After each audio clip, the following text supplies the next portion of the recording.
Merhaba, yeni videomuzda 2023 yılında en çok beklediğim 15 oyunu sizlerle paylaştım. Lütfen videoyu beğenmeyi ve oyunlarla ilgili birçok içeriğin yer aldığı kanalımıza abone olmayı unutmayınız. Tanıtım videosunu gördüğümde geçtiği atmosferin BioShock oyun serisinden aşina olduğumuz tasarıma çok benzer olduğunu fark etmiştim. Atomic Heart'ın Rus bir oyun firması olan Mantfish tarafından geliştirilen bu ilginç oyun, FPS türünde olacak ancak rol yapma oyunlarında yer alan bazı unsurları da içerecek gibi duruyor. BioShock serisi oyunlarını benzerliğinin yanı sıra, o oyunlara göre daha akıcı gözükmesinin sebebi elbette şu anki grafiklerin, BioShock Infinite'in çıktığı 2013 yılına göre çok daha gelişmiş olması diyebiliriz. Arada 10 yıl gibi bir fark olduğunu düşünürsek bunun son derece normal olduğunu söyleyebiliriz.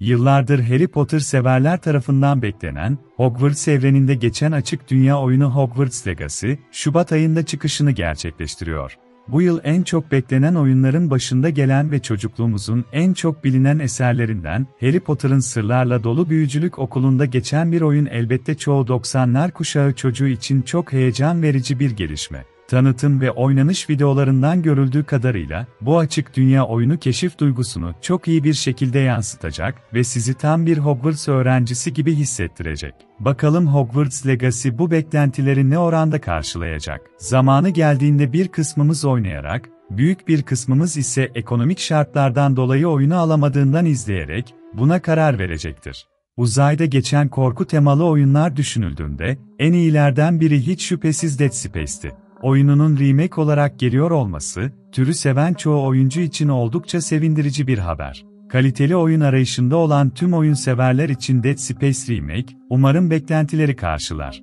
Remake oyunların geliyor olması, yeni oyuncuların eski ve güzel oyunlarla tanışması için gerçekten güzel bir fırsat. Her an gerginliğin üst düzeyde sürdüğü, yer yer insanı psikolojik anlamda olumsuz etkileyen bir oyunun düzgün grafiklerle çıkıyor olması, korku oyunu sevenler için bence çok heyecan verici bir haber. Star Wars evreninde geçen yeni bir aksiyon macera oyunu olan Jedi Survivor, 17 Mart'ta çıkışını gerçekleştiriyor. Oyunda Cal Kestis adlı bir Jedi ile ilerleyip Star Wars evreninde türlü maceralara atılacağız gibi görünüyor. Oyunda hikayenin de ön planda olduğu anlaşılıyor ve son günlerin modası haline gelen Souls-like türünde bir oynanışın benimsendiği görünüyor. Jedi Fallen Order genel olarak beğenildiği için Electronic Arts bu türden devam etmeye karar vermiş gibi görünüyor. Genelde kötü adımlar atan firma, arada sırada doğru adımlar da atmıyor değil. Bakalım bu oyun beklentileri karşılayabilecek mi? Daha önce çıkardıkları Nioh ile tanınan Japon oyun firması Team Ninja'nın yeni oyunu Wo Long, Fallen Dynasty, 2023 yılında beklediğim oyunlardan biri.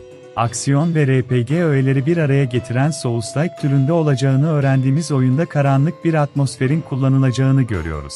Üç krallık arasındaki mücadelenin anlatılacağı oyun bakalım zor oyun sevenleri mutlu edebilecek mi?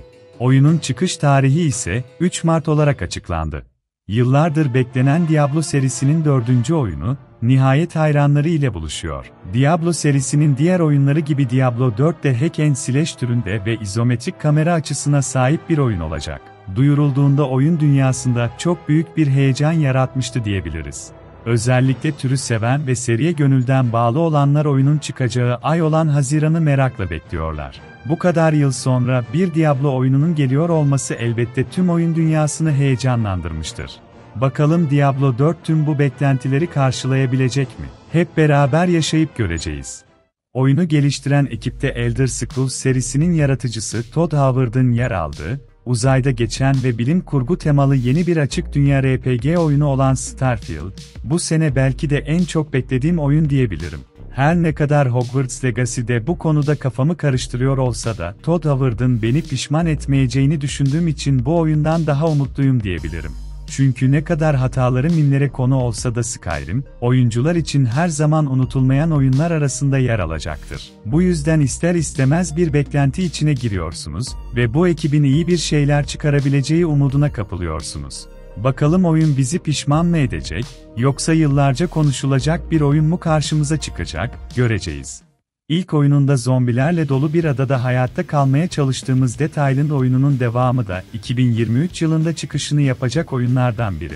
Genel olarak hayatta kalmaya ve zombilere karşı mücadele etmeye dayalı bir oyun olacağını tahmin ettiğim oyunun geçtiği yer ise Los Angeles olduğu için belki ilk oyuna göre daha fazla ilgi çekebilir. Son zamanlarda sayıları artan 4 kişinin beraber zombilere ve yaratıklara karşı savaştığı oyunlardan biri olacağını tahmin ettiğim bu oyunu listeye almamın sebebi, ilk oyunun bu tür zombi oyunları arasında kalitelilerden birisi olması diyebilirim.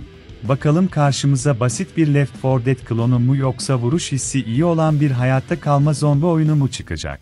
Dövüş oyunları serileri arasında her zaman en kaliteli serilerden kabul edilen Street Fighter, yıllar sonra yepyeni bir oyunla devam ediyor. 2023 yılında belki de en çok beklenen dövüş oyunu diyebileceğimiz serinin 6. oyunu, Haziran ayında çıkışını yapıyor. Capcom, oyunda dünya turu, dövüş alanı ve savaş merkezi olmak üzere 3 farklı mod olacağını duyurdu. Ayrıca videolardan gördüğüm kadarıyla oyun, grafiksel olarak çok iyi görünüyor. Arcade makinelerinin vazgeçilmez oyun serisinin son halkası, bakalım dövüş oyunu severler için güzel bir deneyim sunabilecek mi? Yıllar sonra devamı gelecek olan serinin yeni oyununda yazar Alan Wake'in, korku dolu macerası kaldığı yerden devam ediyor. 2023 yılı içerisinde merakla beklediğim korku oyunlarından olan Alan Wake 2, bu oyunla birlikte biraz daha hayatta kalma korku türüne kayacağı benziyor. Oyunda hikayede elbette önemli yer tutacaktır diye düşünüyorum. Bakalım karşımıza gerçekten akılda kalıcı bir oyun çıkacak mı merakla bekliyoruz. Oyun dünyasında unutulmaz korku oyunları arasında yer alan Stalker'ın devam oyunu Stalker 2, Heart of Chernobyl, 2023 yılında çıkması muhtemel oyunlar arasında diyebiliriz. Daha önce Ukrayna-Rusya savaşı nedeniyle ertelendiği söylenen oyunun, resmi çıkış tarihi henüz açıklanmasa da tahminen bu yılın sonuna doğru çıkışını gerçekleştirebilir. Oyun, adından da anlaşıldığı üzere Çernobil nükleer felaketinin yaşandığı bölgede geçen FPS türünde bir hayatta kalma korku oyunu. Fragmanında gördüğümüz kadarıyla Stalker 2, hikayesi yönünden vurucu bir oyun olacak gibi görünüyor. 2023 yılında en çok beklediğim indie oyuna geldi sıra. Çıkışı yılan hikayesine dönen Hollow Knight, Silksong. İlk Hollow Knight oyununda boss olarak savaştığımız Hornet adlı kadın karakteri yönettiğimiz Metroidvania türünde bir platform oyunu. İlk oyunu oynayanlar oyunun biraz zor olduğunu biliyordur ancak bu zorluk saç baş yolduracak bir zorluk sayılmaz. Ben bu yeni oyunun biraz daha oyuncu dostu olabileceğini tahmin ediyorum ki bu Souls-like sevenleri pek de memnun etmeyebilir.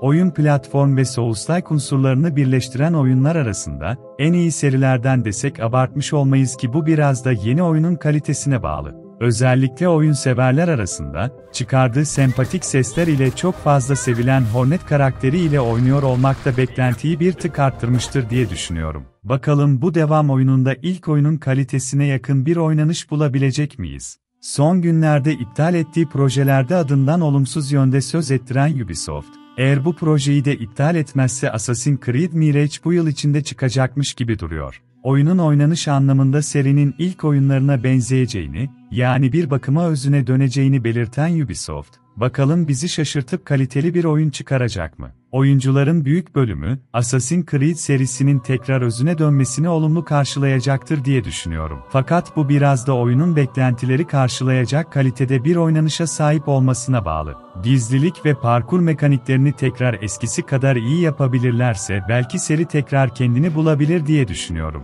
Bakalım Ubisoft Assassin's Creed Mirage ile beraber seri, geçmişteki saygınlığını tekrar kazanabilecek mi? Hep beraber göreceğiz. Klişe bir şekilde uçağınızın ıssız bir adaya düştüğü ve tuhaf insansı yaratıklarla dolu bir ormanda hayatta kalmaya çalıştığınız The Forest, 2023 yılında devamı çıkacak bir başka oyun.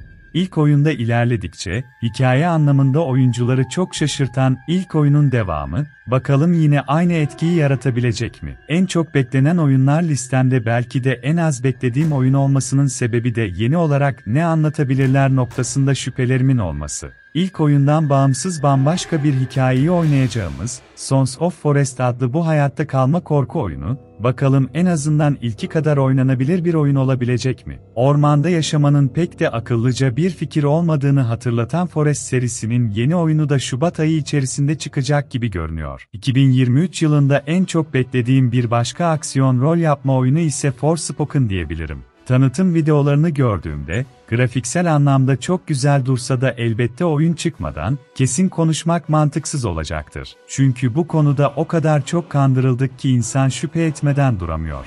Ancak Square Enix direkt olarak oyunu PlayStation 5 ve Windows için çıkaracağını duyurduğu için belki biraz da güvenmek gerekiyor. Uzak Doğu ülkeleri bu konuda biraz daha güvenilir diye düşünüyorum fakat biz yine de çok beklenti içinde olmayalım. Oyunda kadın bir karakter olan Frey ile ilerleyeceğiz ve kombat mekaniklerinin yanında, parkur mekaniklerinin de ön planda olacağı bir oyun olacak. Bu tarz oyunların çok seveni olduğunu düşünürsek, oyun firmalarının bu tür projelere yönelmesi de son derece doğaldır diye düşünüyorum. Tek kişilik oyunların çıkıyor olması ve oyuncuların günümüzde de bu oyunlara ilgi gösteriyor olması gerçekten beni çok memnun ediyor. Bir videomuzun daha sonuna geldik. Videoların devamı için Lord Tolga abone olmayı, videoyu beğenmeyi ve bildirim zilini açarak kanalımıza destek olmayı unutmayınız. Hoşça kalın.